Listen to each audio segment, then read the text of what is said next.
मेहमाननवाजी के लिए पठान तो आया। পাঠান ছবি দিয়ে বলিউডে নিজের রাজত্ব পুনরুদ্ধার করেছিলেন বলিউড কিং শাহরুখ খান। বলিউডের ইতিহাসে সেটি ছিল অন্যতম সর্বোচ্চ আয়কারী হিন্দি ছবি। সেই সিনেমার সিকুয়েলে যদি থাকে দক্ষিণী নায়ক আল্লু অর্জুন, তাহলে ভক্তদের জন্য সেটি হবে পোয়া 12।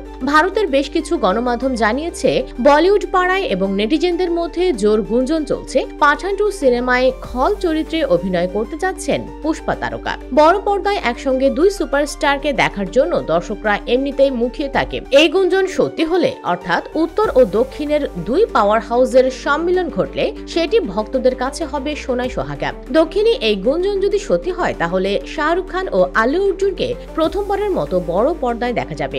এর আগে কখনো স্ক্রিন শেয়ার করতে দেখা যায়নি দুজনকে। যদিও পাঠান 2 ছবির নির্মাতা কিংবা অভিনেতাদের কেউই কোনো প্রতিক্রিয়া দেখাননি, তবে নেটিজেনদের নেট দুনিয়ায় তাদের উত্তেজনার পারদ চড়াতে ভুল করেননি। একজন এক্স ব্যবহারকারী লিখেছেন, আমি জানি পাঠান 2 এর খলনায়ক হচ্ছেন আল্লু অর্জুন, আমাকে সবাই গিফট পাঠান। আরেকজন পোস্ট করেছেন, জোর গুঞ্জন পাঠান 2 এ ভিলেন হিসেবে আছেন আল্লু অর্জুন। উল্লেখ্য, পাঠান পরিচালনা করেছিলেন সিদ্ধার্থ আনন্দ। ভারতীয় বক্স অফিসে সিনেমাটির আয় 540 কোটি রুপি, আর বিশ্বব্যাপী সিনেমাটি আয় করেছে 100 কোটি রুপির বেশি। বলিউডের অন্দরমহলের খবর অনুযায়ী সিদ্ধার্থ আনন্দকে বাদ দিয়ে যশ রাজ ফিল্মসের কর্ণধার আদিত্য চোপড়াই পাঠান 2 পরিচালনা করবেন।